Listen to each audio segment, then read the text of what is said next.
Jude Brooks, a homeless black man worn down by hunger and despair, clutched his last $20, the only chance he had to buy a bus ticket for a job interview and rebuild his life. Suddenly, he saw a girl soaked from head to toe, her clothes muddy, her hands trembling as she begged him for help. He hesitated, torn between survival and compassion, but in the end, he still handed her that crumpled bill, leaving her deeply moved. What he didn't know was that this small act of kindness would soon upend everything and steer his life in a direction no one could have imagined. Before we go back, let us know where you're watching from. And subscribe, because tomorrow I've got something extra special for you.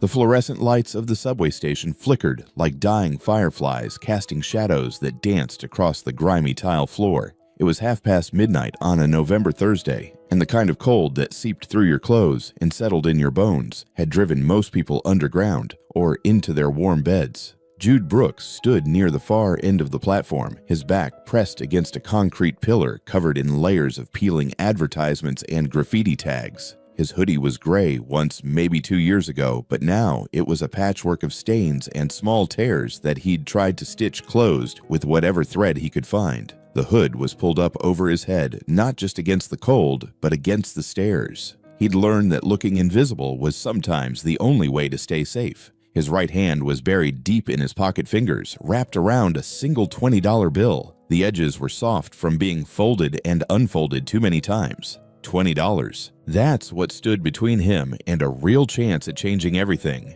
Jude pulled his hand out just enough to glance at the bill again, like he'd done every hour for the past 3 days. The green paper looked almost sacred in the harsh station light. Tomorrow morning at 8 a.m., there was a bus that would take him 15 miles north to the industrial district. A warehouse there was hiring dock workers. The pay wasn't much, but it was honest work with a weekly paycheck, and that was more than he'd had in 6 months. The bus fare was $18. He'd have $2 left for a coffee and maybe a breakfast sandwich to make sure he didn't show up looking like what he was, a homeless man who hadn't eaten a real meal in 4 days. His stomach twisted, but he wasn't sure if it was from hunger or from nerves. Probably both. "Last train to Riverside in 5 minutes," a garbled voice announced over the PA system. 5 minutes. Jude looked down the empty platform. A few other people waited scattered across the space, each person existing in their own bubble of exhaustion or intoxication or both. Nobody made eye contact. That was the unspoken rule of the late-night subway. He checked the time on the station clock. 12:37 a.m. He should head back to the spot under the overpass where he'd been sleeping. It wasn't much, just a dry corner behind a dumpster, but it was better than some places he'd tried. At least nobody bothered him there. Jude was about to turn toward the exit when he heard footsteps, fast and uneven, echoing through the tunnel entrance. A woman burst onto the platform, her breath coming in short gasps. Her hair, dark blonde and soaked from the rain that must have started outside, was plastered to her face and neck. She wore jeans and a thin jacket, both dripping water onto the floor as she stumbled forward. Her hands were empty. No purse, no phone, nothing. She looked around wildly, her eyes scanning the platform with the kind of panic that Jude recognized. He'd seen that look before. Hell, he'd worn that look before.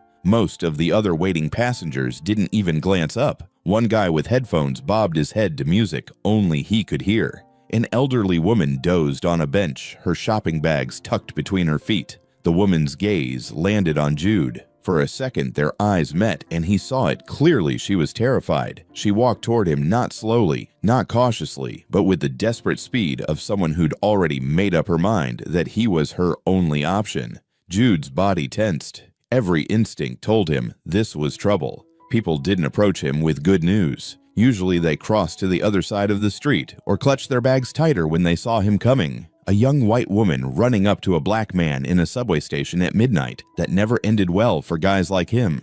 "Please," she said, her voice cracking. She stopped about 3 feet away, close enough to talk, but far enough that she could run if she needed to. Smart. "Please, I need help." Jude's hand instinctively moved to protect the pocket with his $20. He didn't say anything, just watched her.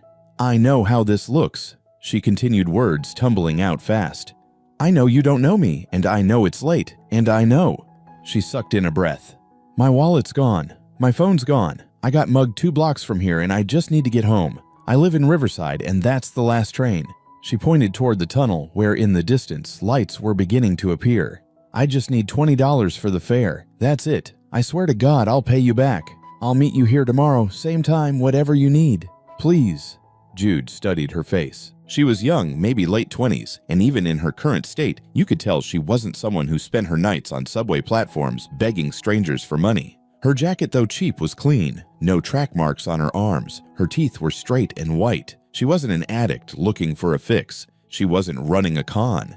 At least she didn't look like she was. But Jude had been fooled before. 6 months ago, he'd given his last $10 to a guy who said he needed it for insulin. Watch the guy walk straight into a liquor store. That was the night Jude learned that kindness was a luxury he couldn't afford. "I don't have money," Jude said quietly, his voice rougher than he intended. "Please." Tears started rolling down her cheeks, mixing with the rainwater. "I'm not lying. I'm not trying to scam you. I need to get home. My mom's probably losing her mind right now. I told her I'd be back by 11. The train was getting closer. Jude could feel the rumble under his feet. He looked at this woman, this girl, really standing in front of him, shaking from cold and fear, and something inside his chest cracked open. She reminded him of someone, his sister Maya. Back when Maya was in college, before everything went wrong, she used to take the subway home late after her shift at the diner. Jude used to worry about her every single night until he got her text that she'd made it safely. Maya was gone now. Overdosed 3 years ago. He hadn't been there to help her. "Please," the woman whispered one more time. "I'm begging you." Jude's fingers tightened around the 20 in his pocket. This was insane. This was the stupidest thing he could possibly do. Tomorrow morning, when that bus pulled away without him on it, he'd hate himself for this moment. He'd be stuck in this city with no job, no money, no future. The warehouse wouldn't wait. They'd hire someone else, and Jude would still be sleeping under overpasses and digging through trash cans for something to eat. But when he looked at her face, really looked at it, he didn't see a scammer or a liar. He saw desperation, real honest desperation. He saw Maya. "Damn it," Jude muttered under his breath. His hand pulled the $20 bill from his pocket. It felt heavier than paper should feel, like it weighed 100 pounds. The woman's eyes went wide. "Here." He held it out between them. She stared at the money like she couldn't believe it was real. Are you sure? Take it before I change my mind." Her hand shot out and grabbed the bill. For a moment, she just held it, staring at Jude with an expression he couldn't quite read. Shock, maybe. Gratitude. Disbelief.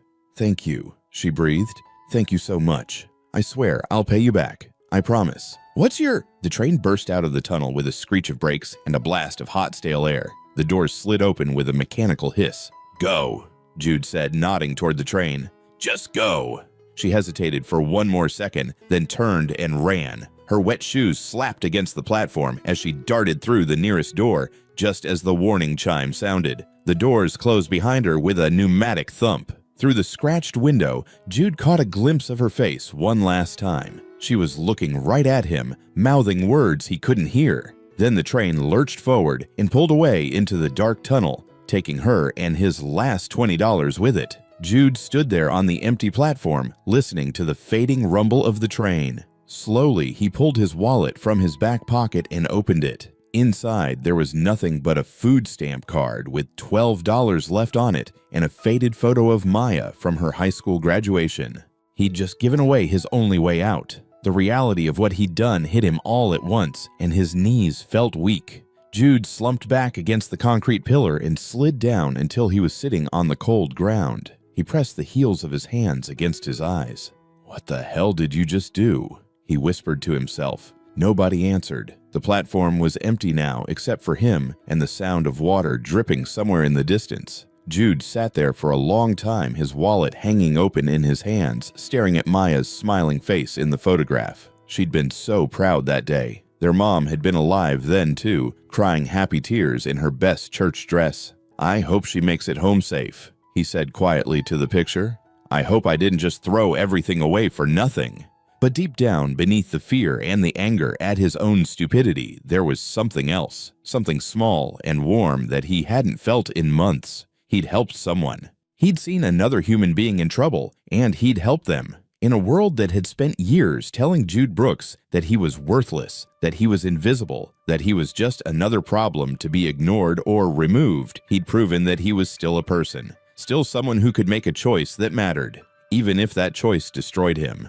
Jude closed his wallet and pushed himself back to his feet. His legs ached from the cold. The station felt even more empty now, cavernous and echoing. He pulled his hood up tighter and started walking toward the exit, each step feeling heavier than the last. Outside, the November rain was coming down hard. Ban noi dung toi shin loi vi kong dem chin sak. De toi viet lai dung 1202 morning came cold and gray. Jude woke up under the overpass at 5:47 a.m., his clothes still damp, his body aching from concrete. He checked a discarded newspaper. 6:15 a.m. The bus left at 8:00. The interview was at 9:00, 15 miles. If he walked fast, maybe 4 hours. He'd be late, but maybe they'd understand. He knew they wouldn't. Jude stood up, folded his cardboard, and started walking north toward the industrial district. His feet hurt within the first hour. Blisters formed by the second. By 9:00 a.m., he was only halfway there, and the sun was beating down hard.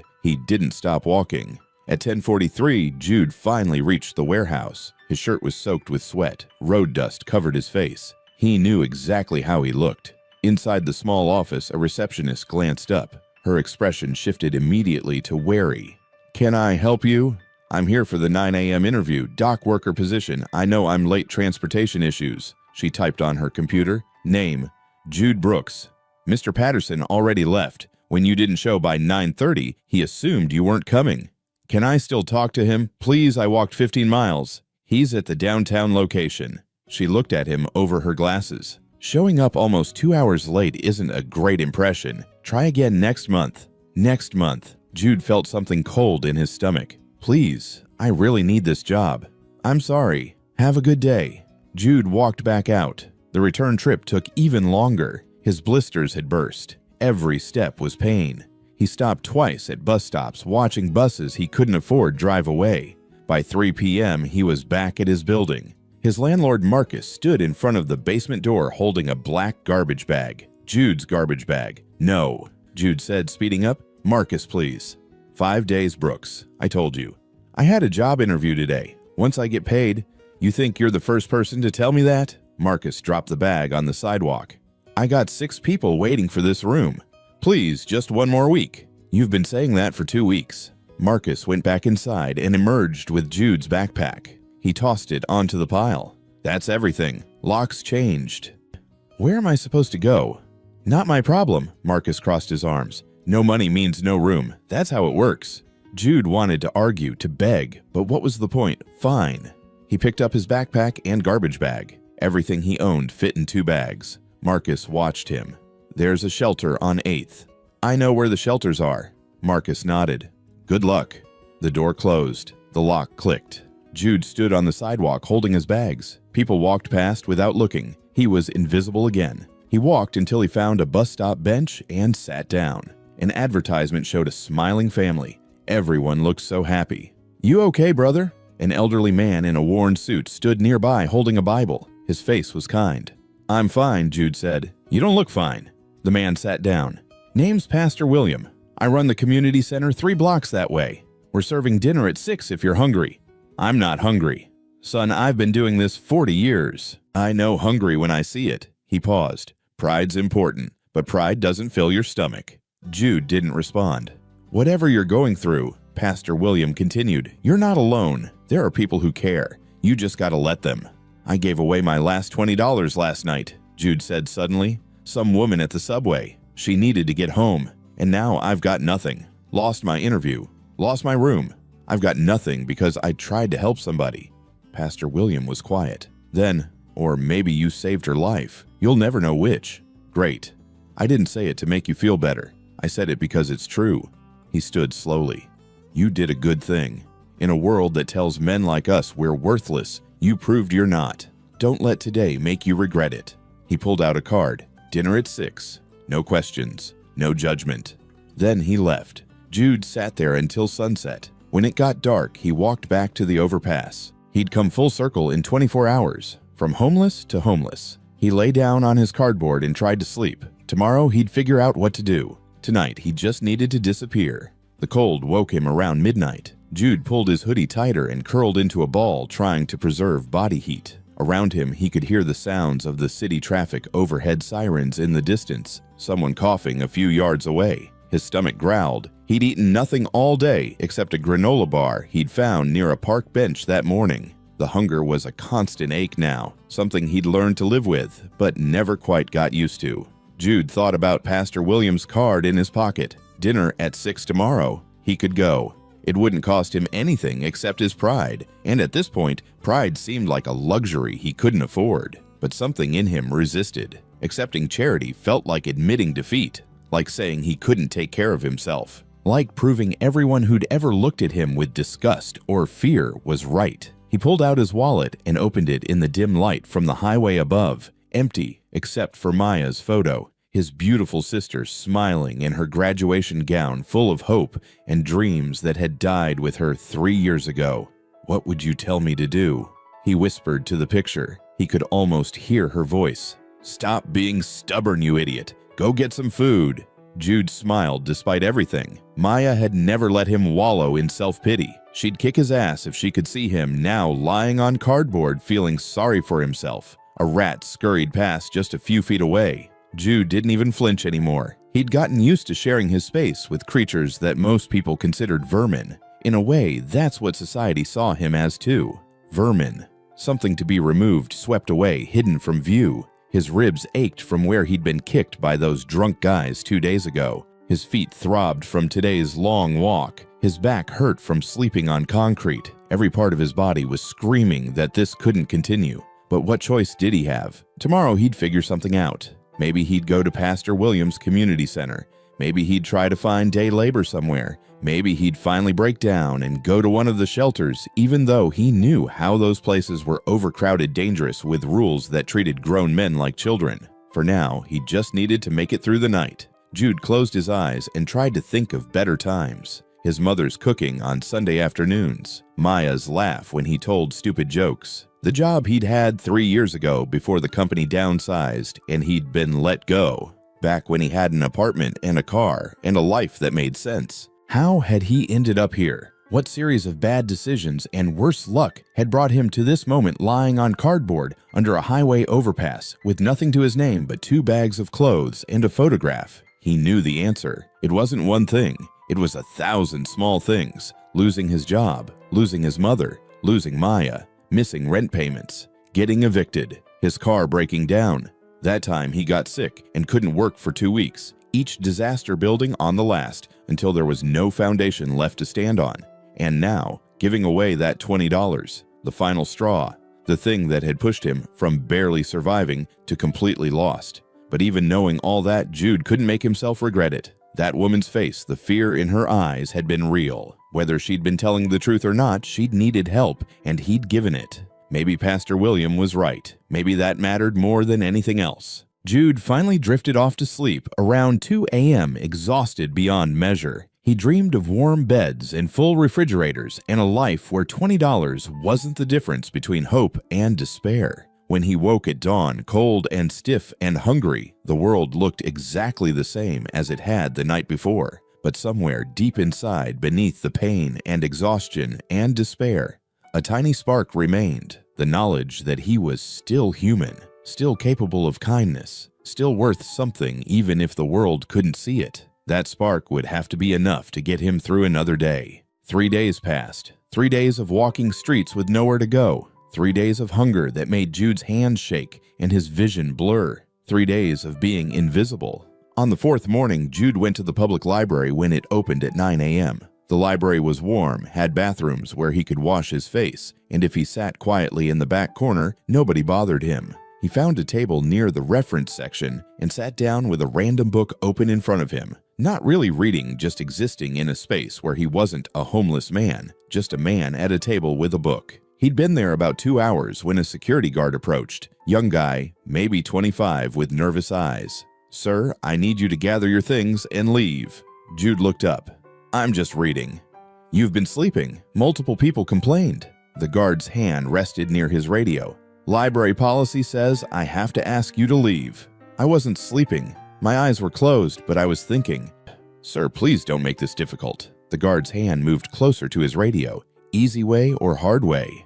Every person nearby was staring. An older woman clutched her purse. A college kid was recording on his phone. Jude felt heat rise up his neck. He wanted to argue to defend himself, but he knew how this ended. The police would come. They'd see a black man causing trouble. Suddenly, he'd be dangerous. "I'm leaving," Jude said quietly. He closed the book and walked toward the exit, feeling every eye following him. The security guard trailed behind until he was out the doors. The cold hit immediately. Jude pulled his hood up and started walking with no destination, just movement to stay warm. By midday, he was in downtown, a part he usually avoided. Too many businesses, too many cameras, too many people who'd call cops on someone sitting too long. But his feet hurt so badly, he had to stop. He found a narrow alley between two office buildings and slumped against the wall, hidden by a dumpster. He pulled out his backpack and dug through it for food. Nothing left except a crushed granola bar he'd found 2 days ago. Jude tore it open and ate the crumbled pieces, slowly trying to make it last. His stomach growled, unsatisfied. He was so focused on eating that he didn't hear them approaching. "Yo, check it out. We got a bum."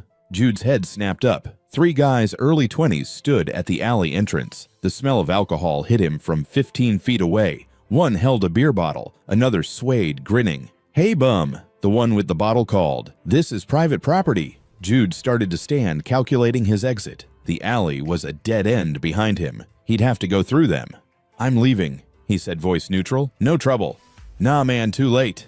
The middle guy stepped forward. College sweatshirt, expensive sneakers. "You can't just sleep wherever you want. Get a job." "Yeah," his friend laughed. "Stop being lazy." Lazy. Jude felt something hot twist in his chest, like being homeless was a choice. "I'm not looking for trouble," Jude repeated. He picked up his backpack and tried to move past them. The guy with the beer bottle stepped into his path. "So now you're ignoring us? That's disrespectful." "Move," Jude said. "Or what?" The guy's grin widened, eyes unfocused. "What are you gonna do?" Jude knew better. The best thing was back down, apologize, make himself small until they got bored. Fighting only made things worse. Then the guy kicked Jude's backpack out of his hand, sending it skidding across the dirty alley. "Oops," he said. "Butterfingers." His friends burst out laughing. Jude looked at his backpack lying in an oily puddle. Everything he owned. His notebook, his extra clothes, Maya's photo. "Pick it up," Jude said quietly. "What?" "Pick up my bag." The guy's expression changed. Drunken amusement drained away, replaced by something meaner. "Who the hell do you think you're talking to?" "I think I'm talking to some drunk kid about to make a stupid mistake." Nobody moved. Tension choked the alley. Then the guy swung the beer bottle at Jude's head. Jude ducked. The bottle smashed against brick behind him, exploding in glass and foam. Before he could straighten, a fist caught his ribs, driving air from his lungs. He stumbled. A shoe connected with his shin.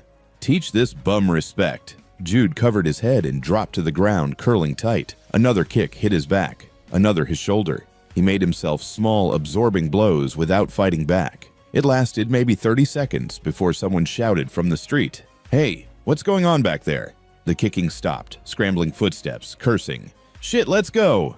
Then they were gone, laughter echoing as they disappeared. Jude lay there waiting to make sure they'd really left. His ribs screamed with every breath. His shin might be bleeding. When he finally uncurled, his hands shook. A man in a FedEx uniform peered into the alley. "You okay, buddy?"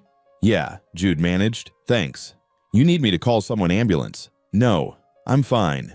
The man looked doubtful, but nodded. "Stay safe." Then he left, probably late for a delivery.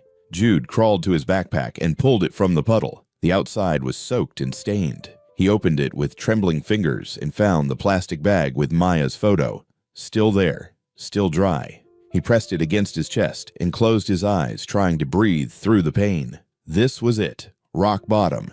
3 days without real food. No place to sleep except concrete. Getting beaten in an alley by drunk kids because he was easy prey, because the world decided he was disposable. That night, Jude found a spot under a different overpass farther from downtown where fewer people ventured after dark. Colder here, wind howling through support beams, but at least he was alone. He lay on his cardboard body, aching from the beating stomach, cramping from hunger, mind spinning with thoughts he couldn't shut off. He thought about the woman from the subway. She'd promised to pay him back. And like an idiot, he'd believed her. Where was she now? Some nice house probably. Warm bed, full refrigerator, not a care in the world. She'd forgotten all about the homeless guy who gave her $20, probably didn't even remember his face. Jude pulled out his wallet and stared at the empty space where bills should be. The pressure built behind his eyes. He hadn't cried in years, not when his mom died, not when Maya overdosed, not when he lost everything.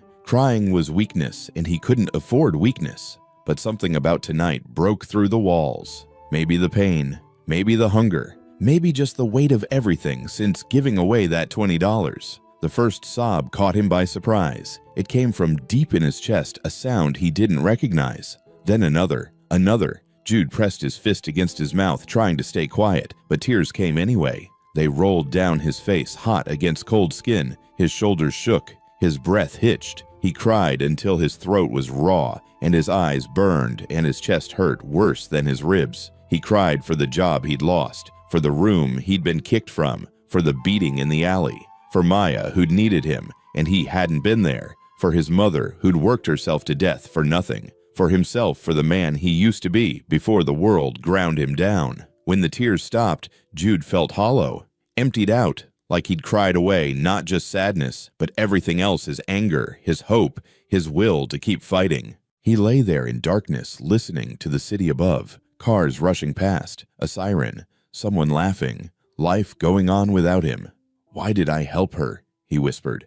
"Why did I think it would matter?" Morning came with frost on his cardboard. Jude woke up stiff and aching, every muscle protesting as he sat up. His ribs from yesterday's beating throbbed with each breath. Around him, the other homeless people were already packing up their things, preparing for another day of survival. Jude folded his cardboard and tucked it away, then shouldered his backpack. He needed to move. Movement meant warmth. Movement meant purpose, even if that purpose was just walking in circles. He headed toward the park, a small patch of green between buildings. It was early enough that the joggers hadn't arrived yet. Jude found a bench near a pond where ducks gathered and sat down heavily, his stomach cramped with hunger. He'd gone 4 days now with almost nothing to eat. The granola bar yesterday was long gone. He felt lightheaded, weak. How much longer could he keep this up? The ducks paddled in circles, waiting for someone to throw them bread. They seemed so simple, so content. Food, water, sunshine. That was enough for them. "You look like you could use a friend." Jude turned his head. An older woman stood a few feet away, probably late 60s, with silver hair in a bun and kind eyes behind wire-rimmed glasses. She wore a long coat and sensible shoes. In her hands was a paper bag. "I'm not asking for money," Jude said automatically. "Good," the woman replied, "because I wasn't offering money." She gestured to the bench. "May I sit?" Jude shrugged. She sat down with a soft sigh, placing the paper bag between them. "Beautiful morning, isn't it? Cold, but beautiful." Jude didn't respond. People usually just needed to talk at someone, and homeless people were convenient audiences. But this woman didn't seem in a hurry. She sat quietly watching the ducks with him. Then she opened the paper bag and pulled out a container, the kind from a nice restaurant. She opened it. Steam rose from roasted chicken and mashed potatoes. The smell hit Jude like a physical force. His stomach twisted so hard he had to press his hand against it. The woman held the container out. "I packed too much lunch for my husband. He's in the hospital and never eats hospital food. Would you do me a favor and take this? I'd hate to waste it." It was a lie, and they both knew it. But it was the kind of lie that let Jude take the food without losing his last scraps of pride. "Thank you," he said, quietly taking the container. A plastic fork was taped to the lid. "You're welcome, dear." Jude wanted to eat slowly to savor it, but his body had other plans. The food disappeared in what felt like seconds. The chicken was tender and seasoned with herbs. The potatoes were creamy. It was the best thing he'd tasted in months. When he looked up, the woman was still sitting there, a small smile on her face. "Better?" she asked. "Yeah." Jude's voice was rough. "Thank you. Really." "You're very welcome." She folded her hands. "My name is Martha, by the way." "Jude." "Well, Jude, it's nice to meet you." Martha paused. "You know, you remind me of my son when he was younger.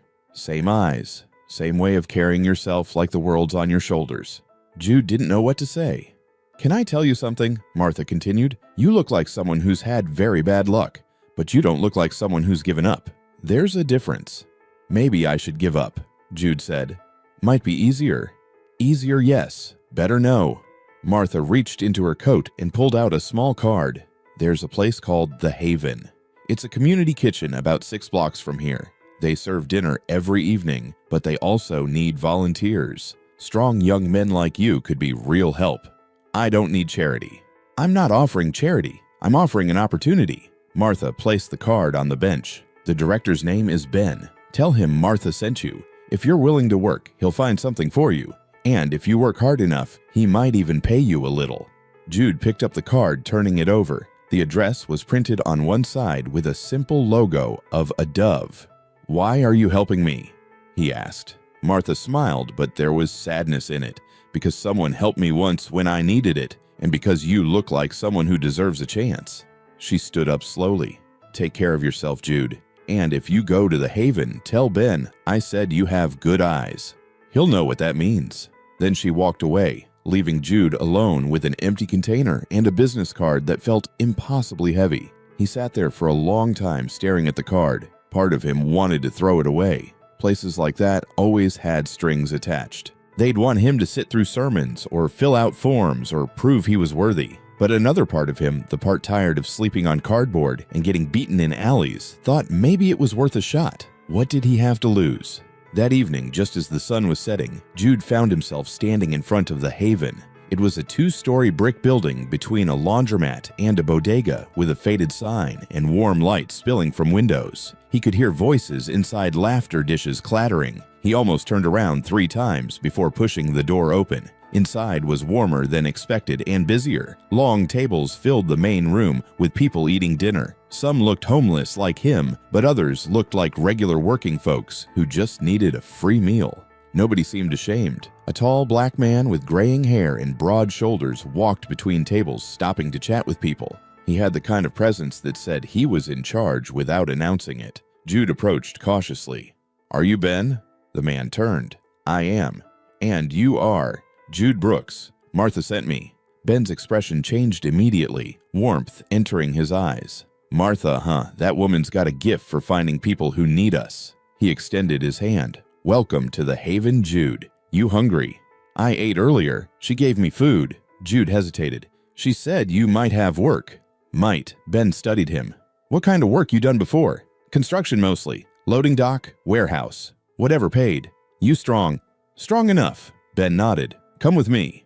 He led Jude through the dining area to a back room serving as kitchen and storage. Boxes of canned goods stacked against one wall, bags of rice and flour against another. Organized chaos. "We get food delivery every Tuesday and Friday," Ben explained. "Takes 3 people about 2 hours to unload and organize. One of my regular guys hurt his back. You think you could help tomorrow morning?" "Yeah. What time?" 8 a.m. sharp." "I'll be here." Ben looked at him carefully. "You got a place to sleep tonight?" Jude's jaw tightened. "I'm fine." "That's not what I asked." There was no judgment in Ben's voice, just matter-of-fact concern. Something about that made it harder to lie. "I've been staying under the overpass on 6th, Jude admitted. Ben nodded slowly. "Here's what I can do. Back there," he pointed to a door at the far end, "is our dry storage room. It's not fancy, but it's warm and locks from inside. I can't pay you until you've worked a few days, but you can sleep there in exchange for helping tomorrow. Deal?" Jude stared at him. "You're letting me sleep here. You don't even know me." "Martha sent you. That's enough." Ben extended his hand again. "We've all needed help sometime, Jude. No shame in accepting it when it's offered." Jude shook his hand, throat suddenly tight. "Thank you." "Don't thank me yet. That delivery's heavy. You might curse my name by noon." Ben grinned. "But for tonight, make yourself comfortable. Bathroom's down the hall. We lock main doors at 10, but I'll give you a key for the back entrance." That night, Jude lay on an old exercise mat in the storage room, surrounded by boxes of pasta and canned vegetables. A small window near the ceiling showed dark sky outside. It wasn't much. The mat was thin. He could feel hard floor underneath. The room smelled like cardboard and dried herbs, but it was warm and safe. And for the first time in weeks, Jude felt like maybe he was worth saving after all. He pulled out his wallet and looked at Maya's picture. "I met some good people today," he whispered. "I think things might get better." Her smile seemed to say she'd known it all along. Jude closed his eyes and, for the first time since losing his room, slept through the night without waking once. The next 3 weeks passed in a blur of work and routine. Jude showed up at the Haven every morning at 7:30, half an hour before he had to, because being early was the only way he knew to prove he wasn't going to disappear. He unloaded deliveries, mopped floors, organized shelves, fixed a broken door, patched a leaky pipe, and did whatever else Ben needed done. Ben paid him $50 a week in cash. Not much, but more than Jude had seen in months. More importantly, Ben let him keep sleeping in the storage room. It became Jude's home. He bought a real pillow and a blanket from the thrift store down the street. He kept his corner neat and organized. He started to feel human again. The people who came to the Haven for meals started recognizing him, nodding hello or asking how he was doing. Some of them shared their stories during the long volunteer shifts. Others just appreciated having someone who listened without judgment. Jude learned that Ben had started the Haven 15 years ago after his own brother died on the streets from pneumonia. He learned that the older woman who helped serve dinner, Miss Rosa, had been homeless herself once. He learned that people ended up in desperate places for 1,000 different reasons, and most of those reasons weren't their fault. He also learned that there were good people in the world. People like Martha, who'd come back twice more to bring food and ask how he was doing. People like Ben, who saw potential instead of problems. People who gave a damn. On a Tuesday afternoon, 3 weeks after Martha first found him in the park, Jude was in the main room, setting up tables for dinner service. It was quiet. The rush wouldn't start for another hour. He was focused on making sure the tables were perfectly aligned when he heard the door open behind him. "Sorry, we're not serving yet," he called over his shoulder. "Dinner starts at 5. "I'm not here for dinner." Something about the voice made Jude turn around. A woman stood in the doorway, and for a moment he couldn't process what he was seeing. She wore a tailored navy blue suit that probably cost more than he used to make in a month. Her hair was styled in soft waves. Diamond studs glinted in her ears. She looked like she'd walked out of a magazine spread about successful businesswomen, but her face, he knew that face. "Oh my God," Jude breathed. Lauren Hart stood perfectly still, her hands clasped in front of her, her expression somewhere between nervous and hopeful. "Hi, Jude." His mind was racing, trying to reconcile the panicked, soaking wet girl from the subway station with the polished executive standing in front of him. "What? How did you—" "I've been looking for you for 3 weeks," Lauren said quietly. She took a tentative step forward. "I went back to that subway station every night for a week, hoping you'd be there. I asked around, put up flyers in the neighborhood. Finally, someone told me they'd seen you here." Jude just stared at her. Lauren's composure cracked slightly. "I know this must be confusing. Can we talk, please?" Ben Jude called toward the kitchen. When Ben emerged, Jude said, "I need to step outside for a minute. Is that okay?" Ben glanced at Lauren, then back at Jude, his expression curious, but not prying. "Take your time." Outside, the November afternoon was cold, but sunny. Jude led Lauren to the small bench beside the building's entrance, the same bench where people waited on cold nights for the doors to open. They sat down, and for a moment, neither spoke. "You look good," Lauren said finally. "Better than—" She stopped herself. "I'm glad you're okay."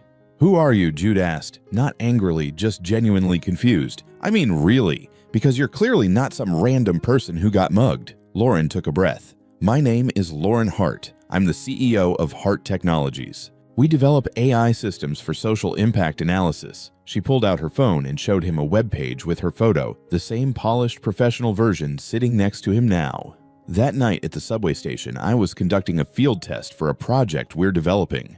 "A field test," Jude repeated slowly. "We're building an AI that analyzes trust patterns in urban environments. I wanted to experience firsthand what it's like when people have to decide whether to trust a stranger in crisis." Lauren's hands twisted together in her lap.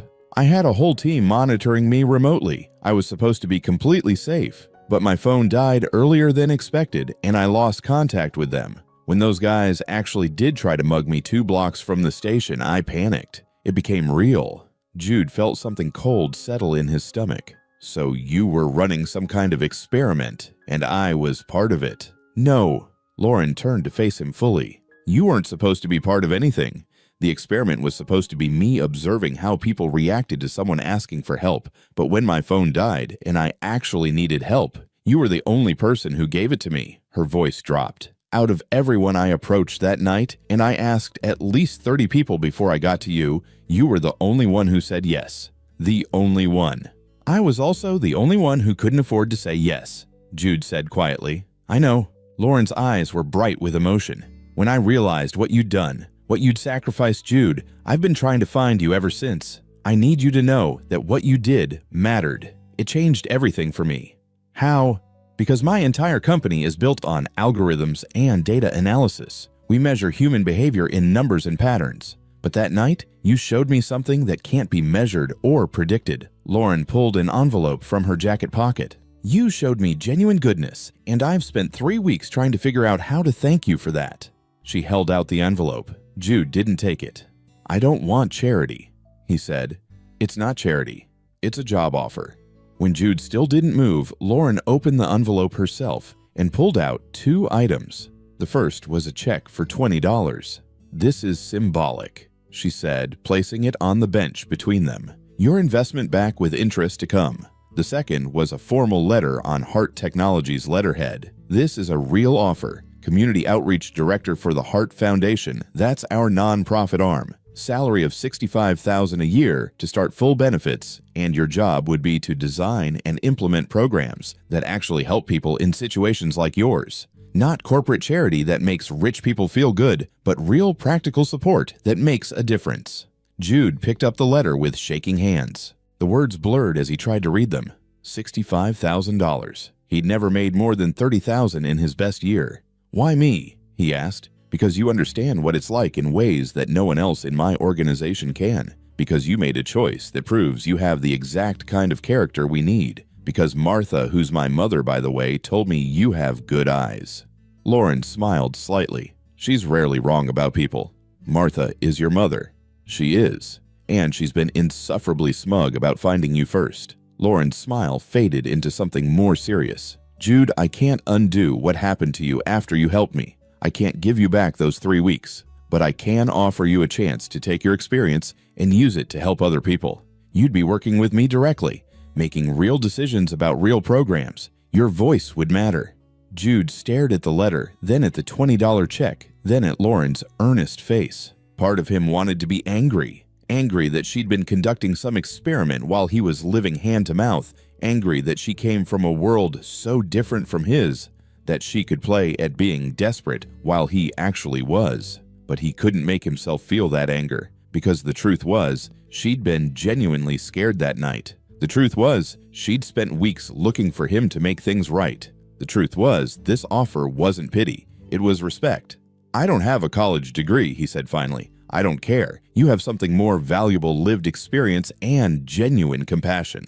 I've been homeless for 6 months, which makes you more qualified for this position than anyone with a master's degree in social work. I might not be good at it. Then we'll train you, but I think you'll be amazing at it." Lauren extended her hand. "What do you say, Jude? Will you let me help you the way you helped me?" Jude looked at her outstretched hand. 3 weeks ago, he'd been at rock bottom, beaten and broken, and convinced the world had given up on him. Now he was holding a job offer that could change his entire life, all because he'd given $20 to a stranger. He thought about Maya, about what she would tell him to do. He could hear her voice in his head clear as day. "Take the damn job, you idiot, and then help as many people as you can." Jude took Lauren's hand and shook it firmly. "When do I start?" Lauren's face broke into a brilliant smile. "How about Monday? That gives you time to process everything and maybe buy some professional clothes." She reached back into her jacket and pulled out a business card. "This has my direct number. Call me this week and we'll work out all the details." They stood up from the bench. Lauren looked like she wanted to say something else, but instead, she just smiled again. "Thank you, Jude, for helping me that night and for saying yes today." "Thank you," Jude replied, "for coming back, for looking for me, for," his voice cracked slightly, "for not forgetting." "I could never forget." Lauren squeezed his hand once more, then turned toward the sleek black car Jude now noticed parked at the curb. As she walked away, she called back over her shoulder, "See you Monday, Community Outreach Director Brooks." Jude stood there on the sidewalk holding a job offer letter and a $20 check, watching her drive away. Then he looked down at the papers in his hands and started laughing. Not bitter laughter, but genuine disbelieving joy. Ben emerged from the Haven's door. "Everything okay out here?" "Yeah," Jude said, still laughing. "Yeah, Ben, everything's more than okay." He showed Ben the letter. "I got a job. A real job." Ben read the letter, his eyebrows climbing higher with each line. Holy hell, Jude, this is incredible. It is, isn't it? Jude folded the letter carefully and tucked it into his pocket like it was made of glass. I should probably start learning how to wear a tie. Probably, Ben agreed, grinning. But don't forget about us down here when you're up in those fancy offices. Never, Jude promised. This place saved my life. I'm not forgetting that. That night, in his corner of the storage room, Jude pulled out Maya's picture. I did it, he told her. I don't know how, but I did it. Things are going to be different now. For the first time since she died, he felt like maybe she'd be proud of him. He fell asleep with the job offer letter under his pillow and a smile on his face, dreaming of possibilities he'd thought were lost forever. Monday morning arrived wrapped in winter sunshine. Jude stood in front of the mirror in the Havens bathroom, adjusting his tie for the 5th time. Ben had taken him to a discount clothing store over the weekend, helping him pick out 2 suits, 3 dress shirts, and a pair of leather shoes that didn't hurt his feet. The man looking back at him in the mirror was almost unrecognizable, professional, put together, like someone who belonged in a place with glass doors and elevator music. But underneath the suit, he was still Jude Brooks. Still the guy who'd slept on cardboard 3 weeks ago. He had to remember that, had to hold on to it, because that's what made him qualified for this job. You clean up nice, Ben said from the doorway. He was holding a travel mug of coffee. Here, first day fuel? Jude took the coffee gratefully. I'm nervous. Good. Means you care. Ben clapped him on the shoulder. You're gonna do great. And when you inevitably feel like you don't belong in that building, remember they asked you to be there. They want what you have to offer. Jude nodded, trying to absorb that truth. The Hart Technologies building was downtown, a glass and steel tower that reflected the sky like a mirror. Jude stood outside for a full minute just staring up at it before forcing himself to walk through the revolving doors. The lobby was all marble and chrome with a security desk and turnstiles that required a badge to pass through. A young receptionist with a headset smiled at him. Can I help you? I'm Jude Brooks. I'm supposed to start today in the Hart Foundation. Her expression brightened. Oh, Miss Hart said you'd be coming. She's expecting you. Let me get you a temporary badge. She printed out a visitor pass and called someone on her phone. Marcus will be right down to escort you up. A minute later, a friendly guy in his 30s appeared and led Jude to the elevators. You're the new community outreach director, right? Everyone's excited to meet you. Lauren, Miss Hart has been talking about you all week. They rode to the 15th floor, and when the doors opened, Jude stepped into a completely different world. The Hart Foundation offices were open and bright with floor-to-ceiling windows overlooking the city. People worked at standing desks or clustered in small meeting areas. Everything looked expensive but purposeful, like money spent on function rather than showing off. Lauren emerged from a glass-walled office and Jude's breath caught. She wore a charcoal suit with her hair pulled back every inch the CEO he'd seen online. But when she saw him, her professional mask dropped into a genuine smile. Jude, you made it. She crossed the space to shake his hand. How are you feeling? Terrified, he admitted. Perfect. Come on, let me show you around.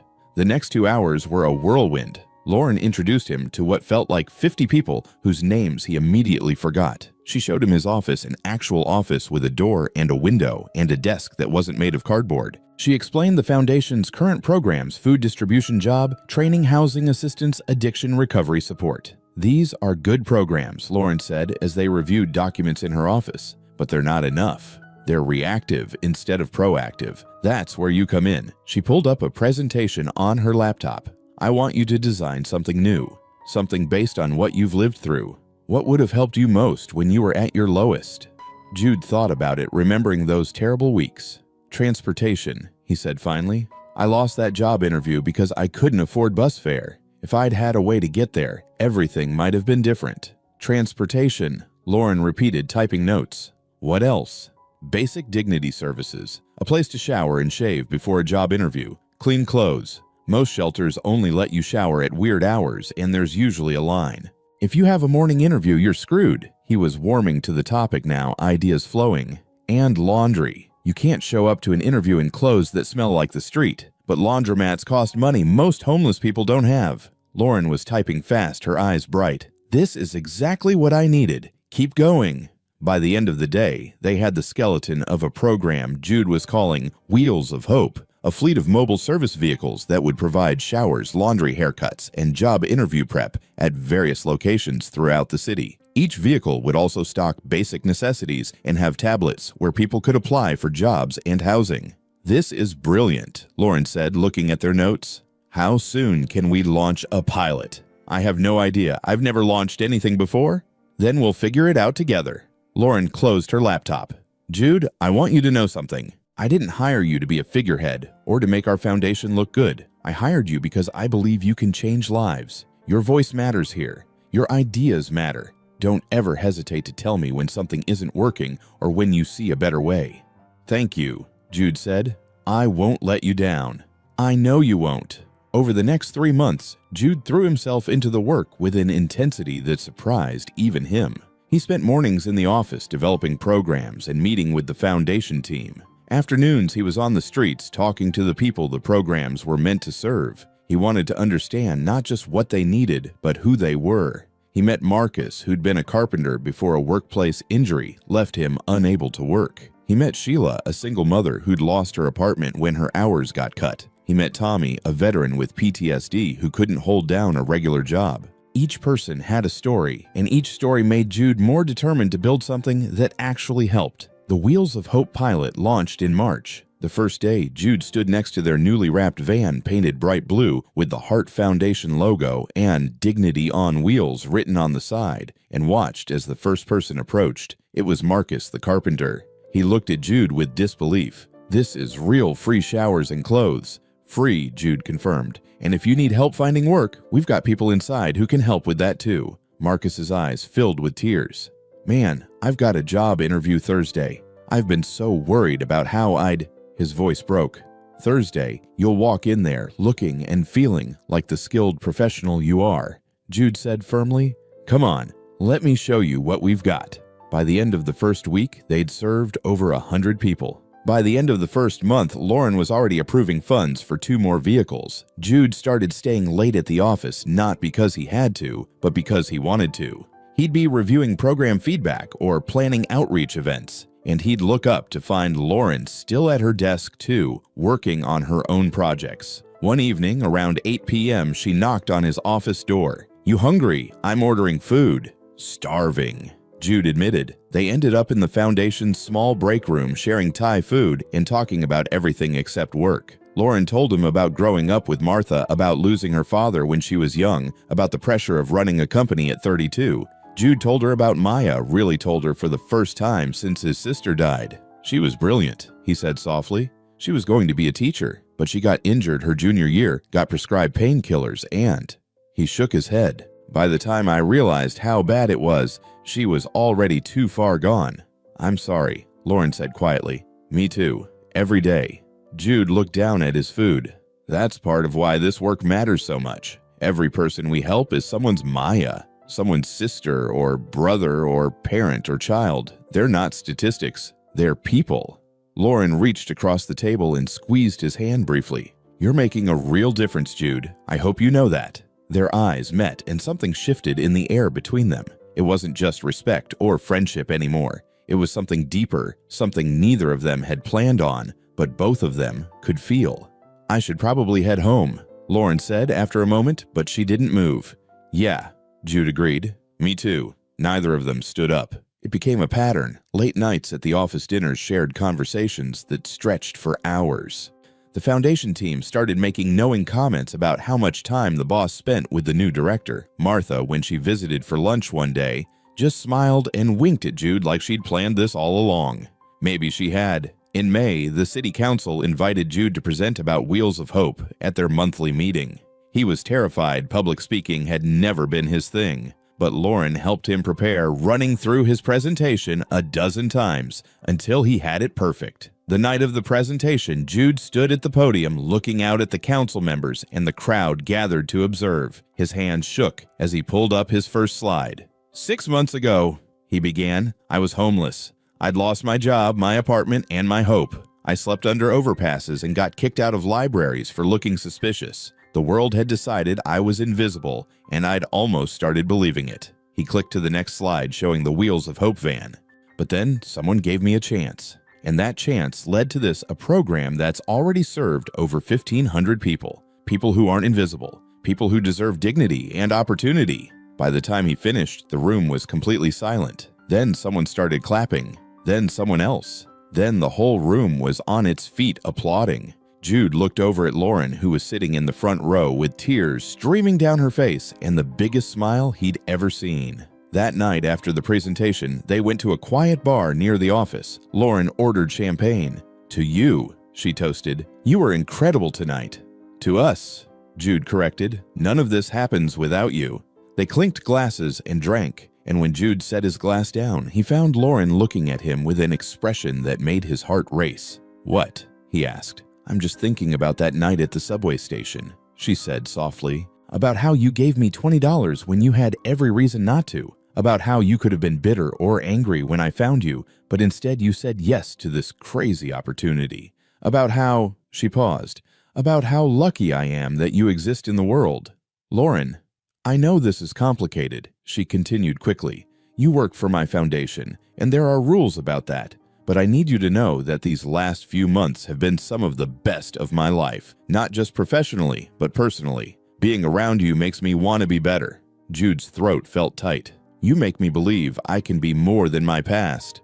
"You already are more than your past." They sat there in the dim bar, the air between them charged with everything they wanted to say but hadn't yet. Jude knew he was falling for her, knew it was risky and complicated and could end badly. But for the first time in years, he wanted to take that risk. "Can I take you to dinner this weekend?" he asked. "A real dinner, not takeout at the office." Lauren smiled. "I'd like that." When Jude got home that night, home being a small studio apartment the foundation had helped him secure, he pulled out his wallet and looked at Maya's picture. "I think I'm happy," he told her. "I know that's weird to say out loud, but I am. I wake up every morning with a purpose. I'm helping people. And I think I might be falling in love with an amazing woman who sees me for who I really am." Maya's smile seemed to say she'd known this was coming all along. Jude carefully put the photo back in his wallet, but this time he tucked the $20 check Lauren had given him right next to it. A reminder that the best investment he'd ever made was believing in kindness when he had nothing left to give. Summer came to the city with heat that shimmered off the pavement and turned the Hart Technologies building into a glass greenhouse. Jude had been with the foundation for 6 months now, and Wheels of Hope had expanded to 5 vehicles covering different parts of the city. The program had helped over 3,000 people find jobs, housing, or at least some temporary stability. But more than that, Jude had found his voice. He'd become an advocate, speaking at community meetings and corporate events, telling his story to audiences who needed to hear it. The local news had done a feature on him.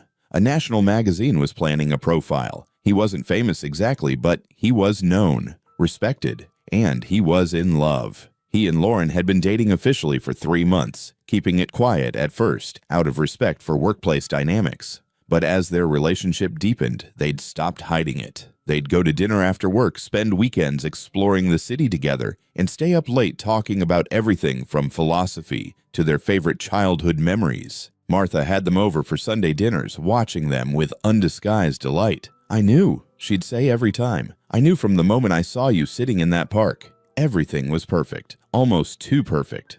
Which is why Jude wasn't entirely surprised when Lauren asked him to meet her on the rooftop terrace after work on a Tuesday in late July. He found her standing at the railing, looking out over the city. The sunset painted the sky in shades of orange and pink, and the wind lifted strands of her hair. "Hey," he said softly, joining her at the railing. "Hey." Lauren didn't look at him, just kept staring at the skyline. Something in her posture made Jude's stomach tighten.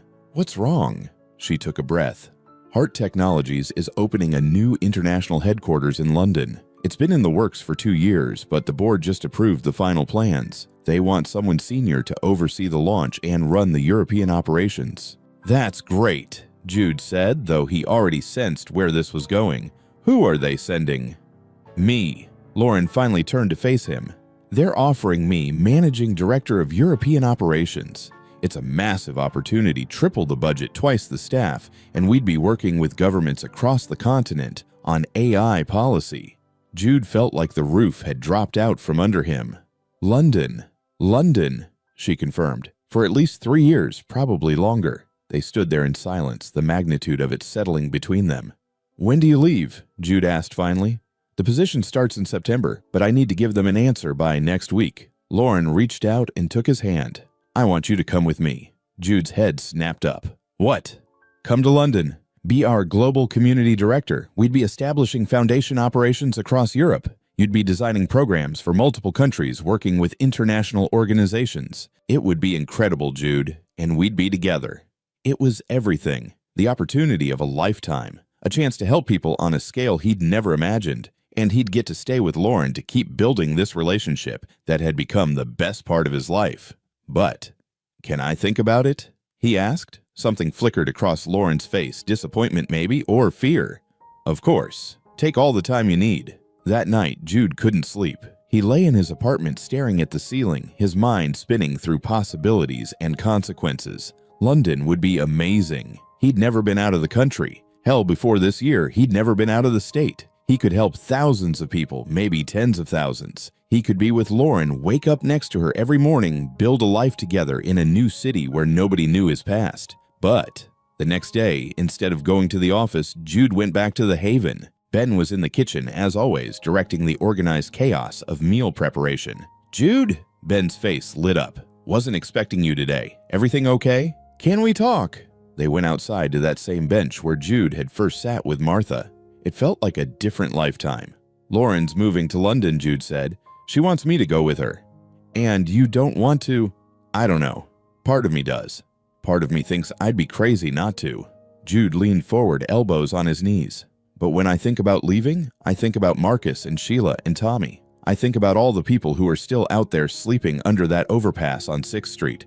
I know this city, Ben. I know where people hide, where they gather what they need. In London, I'd be starting from zero." "You'd figure it out," Ben said. "You're good at what you do."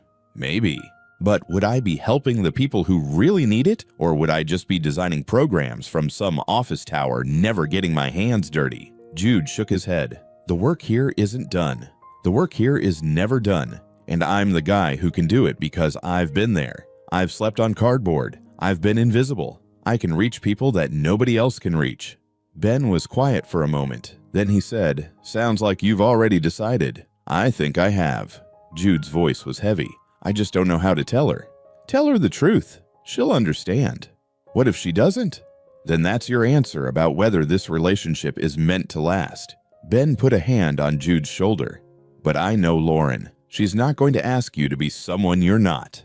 That evening, Jude met Lauren at her apartment. She'd cooked dinner, or rather she'd ordered dinner and arranged it nicely on plates, since neither of them were great cooks. They ate mostly in silence, both knowing a conversation was coming. Finally, over coffee, Lauren said, "You're not coming to London, are you?" Jude set down his cup.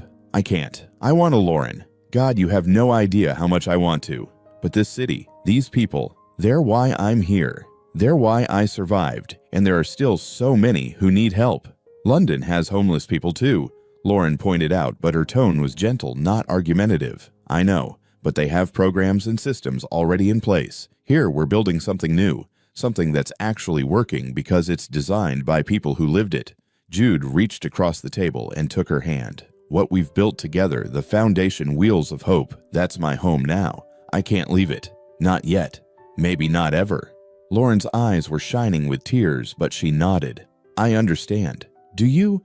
"Yes." She squeezed his hand.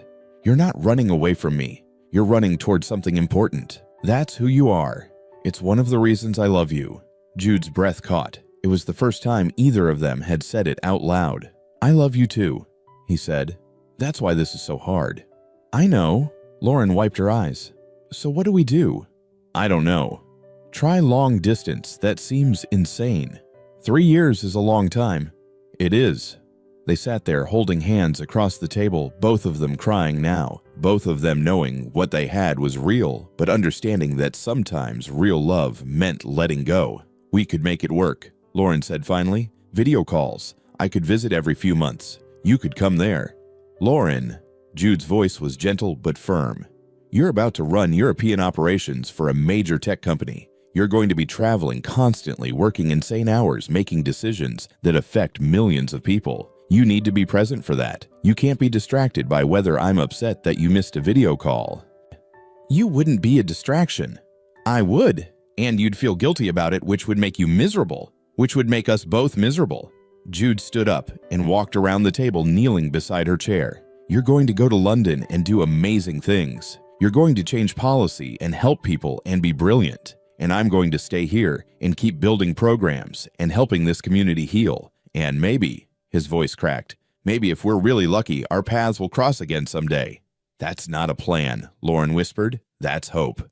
Hope's all I've got, Jude said. Hope's what got me through sleeping under bridges. Hope's what made me give you that $20. Hope's what I'm choosing now. Lauren pulled him up and kissed him hard and desperate and heartbroken. When they finally broke apart, both of them were crying openly. I'm going to miss you so much, she said. I'm going to miss you every single day. They spent the rest of the night together talking and crying and holding each other, trying to memorize every moment because they didn't know when they'd have another chance. 2 weeks later, Jude stood at the airport terminal watching Lauren walk towards security. She'd already said goodbye to Martha, who'd cried, and made them both promise to stay in touch. Now, it was just the two of them and 1,000 things left unsaid. Call me when you land, Jude said. I will. Lauren straightened his collar, a gesture that was already familiar and would soon become a memory. Take care of yourself. Don't work too hard. Eat actual meals, not just coffee. Take care of yourself too. Don't let them work you to death. Make time to see the city, not just boardrooms. I'll try. They stood there, neither wanting to be the first to let go. This isn't goodbye forever, Lauren said. It's just goodbye for now. Goodbye for now, Jude echoed. One more kiss, one more embrace. Then Lauren picked up her carry-on bag and walked toward security. She turned back once, waving, and Jude waved back, smiling, even though his heart was breaking. He watched until she disappeared from view, swallowed by the crowd of travelers. Then he turned and walked back to the parking garage, got in his car, and drove to the foundation office. Because the work didn't stop. It couldn't stop. There were people out there who needed help, and Jude Brooks was going to make sure they got it, even if it cost him everything. That night alone in his apartment, Jude pulled out his wallet and looked at the $20 check that had started everything. Next to it was a new photo, him and Lauren at the Wheels of Hope launch, both of them smiling like they'd won the lottery. Worth it, he told Maya's picture. It's all been worth it. He wasn't sure if he believed that yet, but he knew he would eventually. Hope was all he had, and sometimes that was enough. 2 years passed like a river, sometimes rushing, sometimes slow, but always moving forward. Jude threw himself into the work with an intensity that worried Ben and Martha both. Wheels of Hope expanded to 12 vehicles. The foundation launched a job training center. They opened a transitional housing facility. Jude was promoted to Director of Operations, overseeing everything. He spoke at conferences, testified before Congress about homelessness policy, won awards he never thought he'd receive. Every success made him think of Lauren, wondering if she'd heard about it, wondering if she was proud of him. They'd tried to stay in touch at first, video calls that grew increasingly awkward as their lives diverged, text messages that became less frequent. The distance wasn't just geographic, it was the natural drift of two people building separate lives in separate worlds. The last time they'd talked had been her birthday 6 months ago. The conversation had been warm but brief. She was launching a new initiative across Scandinavia. He was developing a program for rural communities. They were both busy, both happy, both moving forward, both alone. Jude dated occasionally, a teacher he met at a community event, a lawyer who volunteered at the Haven. Good people, interesting people, but none of them were Lauren. Eventually, he stopped trying. He had his work, and that was enough. Or so he told himself. Martha invited him to Sunday dinner every week without fail. She never mentioned Lauren unless he asked, but he could see the sadness in her eyes. She'd known what they had. She'd hoped it would last. You should find someone, she told him one Sunday in October. You're too young to be married to your work. I'm happy. Jude insisted. You're driven. That's not the same thing. But he didn't know how to explain that. Every time he tried to imagine a future with someone, he saw Lauren's face. Every time he achieved something, his first instinct was to call her. She was the ghost in every room, the memory that colored everything. In November, 2 years after she'd left, the foundation board approved Jude's biggest project yet, a citywide gala to celebrate the program's expansion and raise funds for the next phase. It would be held outdoors in the Civic Center Plaza with food trucks and live music and speeches from community leaders. Jude hated the idea of being the center of attention, but the board insisted he speak. So he prepared remarks, practiced them with Ben, and tried not to think about how much he wished Lauren could be there to see what they'd built. The night of the gala arrived with perfect autumn weather, cool but not cold, with a sunset that painted the sky in brilliant colors. Over 1,000 people came. Community members, city officials, donors, volunteers, and the people the programs had helped. Jude saw Marcus now working full-time as a carpenter and volunteering with Wheels of Hope on weekends. He saw Sheila, who'd gotten her nursing degree and just started a new job. He saw Tommy sober 2 years and running his own small business. These were the success stories, the reasons he'd stayed. As the event kicked off, Jude stood backstage of the temporary platform they'd erected, listening to the mayor give opening remarks. Ben appeared beside him. "You ready for this?" Ben asked. "No," Jude admitted, "but I'll do it anyway." "That's the spirit." Ben squeezed his shoulder. "You've come a long way from sleeping in my storage room." "That storage room saved my life." "No," Ben corrected gently. "You saved your life. The storage room just gave you a safe place to do it." The mayor finished speaking and introduced Jude. The crowd applauded as he walked to the microphone. Standing there, looking out at all those faces, Jude felt the weight of everything that had brought him to this moment. "Thank you all for coming tonight," he began.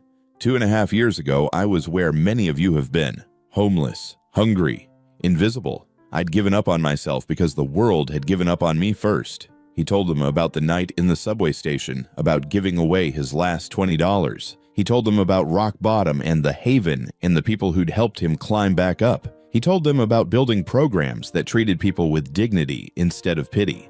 "Every person we've helped represents a choice," Jude said. "A choice to believe that everyone deserves a second chance. A choice to invest in people even when it seems crazy. A choice to..." Movement at the back of the crowd caught his eye. Someone was making their way through the packed plaza, moving with purpose. The stage lights made it hard to see clearly, but something about the figure made Jude's words falter. The crowd turned to look. People started whispering. And then she stepped into the light. Lauren Hart, wearing a midnight blue dress that shimmered like water, her hair longer than he remembered, her eyes locked on his with an intensity that stopped his heart. Jude's prepared speech evaporated from his mind. Lauren climbed the stairs to the stage. The crowd was dead silent now, everyone sensing that something important was happening. She walked right up to him and took the microphone from his nerveless fingers. "Sorry for interrupting," she said to the crowd, her voice amplified across the plaza. "But I've been away for 2 years, and I have some things I need to say." Jude could only stare at her. Lauren turned to face him directly. 2.5 years ago, I was conducting an experiment about trust and human behavior. I thought I could measure kindness, like data, reduce it to algorithms and patterns. Then I met a man who proved that some things can't be measured. She reached into her purse and pulled out something small. Even from a few feet away, Jude could see what it was, a $20 bill encased in a clear frame. "This is the $20 you gave me that night," Lauren continued. "The money you couldn't afford to give. The money that cost you everything and changed my life." She held it up for the crowd to see. "I've carried this with me for 2 years, to London, to Oslo, to Berlin, to every boardroom and every meeting as a reminder of what real investment looks like." She turned back to Jude. "You invested in me when I was a stranger. You believed in me when you had no reason to. And then you let me go because you knew I needed to chase my dreams." "Lauren, what are you..." "I'm saying that I spent 2 years trying to build something meaningful over there. And I did. We helped a lot of people. But every success felt incomplete because you weren't there to share it." Her voice wavered. "I'm saying that I came back because this is where I belong, because you're where I belong." The crowd collectively held its breath. Lauren reached into her purse again and pulled out a small velvet box. The crowd gasped. "Jude Brooks," she said, and her voice was shaking now. "You bet your last $20 on me. Now I want to bet my entire life on you. Will you marry me?" She opened the box, revealing a simple gold band that caught the stage lights. Jude couldn't breathe, couldn't think. The entire plaza was staring at him, waiting for an answer, but all he could see was Lauren. Lauren, who'd come back. Lauren, who was here, who was real, who was holding a ring and asking him to marry her. "You're supposed to say something," she whispered, and he could see tears starting to slide down her cheeks. "Yes," Jude managed, then louder, "Yes. Yes, of course, yes."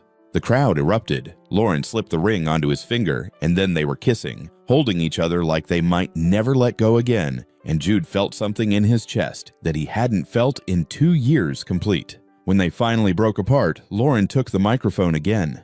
"By the way, I'm not just back for a visit. As of this morning, I'm officially the permanent director of Heart Technologies' North American operations, which means I'm staying." She looked at Jude. "If that's okay with you." "That's more than okay," Jude said. The rest of the night passed in a blur of congratulations and hugs and laughter. Martha appeared at some point crying happy tears and saying, I knew it," to anyone who would listen. Ben shook Jude's hand so hard his arm hurt. Tommy started a chant of "kiss her again" that the whole crowd took up. Later, when the event was winding down and most of the crowd had dispersed, Jude and Lauren stood together at the edge of the plaza, watching the cleanup crew pack up. "I can't believe you're really here," Jude said. "I can't believe you said yes to me proposing," Lauren replied. "That was terrifying. What if you'd said no?" "I would never say no to you. Even though I left, you left to do important work, and you came back." Jude pulled her closer. "That's what matters." Lauren rested her head on his shoulder. "I have a confession. Mom's been giving me updates this whole time. Weekly phone calls about every single thing you were doing. I knew about the expansion. I knew about Congress. I knew about tonight's gala. Martha's a meddler. The best kind." Lauren pulled back to look at him. "I wanted to come back so many times, but I needed to finish what I started there. I needed to prove to myself that I could do it. And then I needed to come back, because I chose to, not because I failed. You didn't fail. You succeeded. And then you came home. To you," Lauren said. "I came home to you." They stood there holding each other as the November wind picked up, carrying the last of autumn's leaves across the plaza. Around them, the city hummed with life cars and voices and music drifting from open windows. This city that had broken Jude down and built him back up. This city that had taken everything and given him even more in return. "So what happens now?" Lauren asked. Jude thought about it. "Now we get married. Now we keep building programs and helping people. Now we proved that the best investment anyone can make is in human kindness." "That's a good plan." "It's the only plan I've got." Lauren laughed, and the sound was like coming home. She reached into her purse one more time and pulled out the framed $20 bill. "What should we do with this?" Jude took it, studying the bill that had started everything. "I think we should donate it to the foundation. Frame it on the wall with a plaque that says where it all began, so everyone who walks through those doors knows that even the smallest act of kindness can change the world." "Perfect," Lauren said. They walked back toward the office building, hand in hand, the framed bill tucked under Jude's arm. As they passed the Haven, Jude saw the lights still on. Through the window, he could see Ben serving late-night coffee to a few people who had nowhere else to go. "Want to stop in?" he asked Lauren. "Always." They pushed through the door, and Ben looked up from behind the counter. When he saw them together, his face broke into the biggest smile Jude had ever seen. "Well, well," Ben said. "Look who decided to come home." "Hi, Ben," Lauren said. "Got any coffee for a future Mrs. Brooks?" "For you always." Ben started pouring 2 cups. "You two finally figured it out, huh?" "Finally," Jude agreed. They sat at one of the long tables drinking coffee that tasted like hope and possibility. Around them, the people who'd found shelter at the Haven for the night were settling in. Jude recognized a few faces, people who'd used Wheels of Hope, people who were fighting their way back from rock bottom, just like he once had. "You know what the best part is," Lauren said quietly. "We get to do this together now. All of it. The work, the life, everything." "Together," Jude echoed. He raised his coffee cup. "To second chances. To $20 investments," Lauren added, clinking her cup against his. "To kindness," Ben said, joining the toast with his own cup. They drank to all of it, to second chances and small investments and the radical act of choosing kindness when the world expected cruelty. They drank to the people they'd been and the people they'd become. They drank to the future they'd build together. Outside, the city settled into its nighttime rhythm, but inside the Haven, surrounded by people who knew what it meant to be lost and found again, Jude Brooks felt something he'd never thought possible on that cold November night 2.5 years ago. He felt like he was exactly where he was supposed to be, and for the first time in his life, he felt like he was home. Join us to share meaningful stories by hitting the like and subscribe buttons. Don't forget to turn on the notification bell to start your day with profound lessons and heartfelt empathy.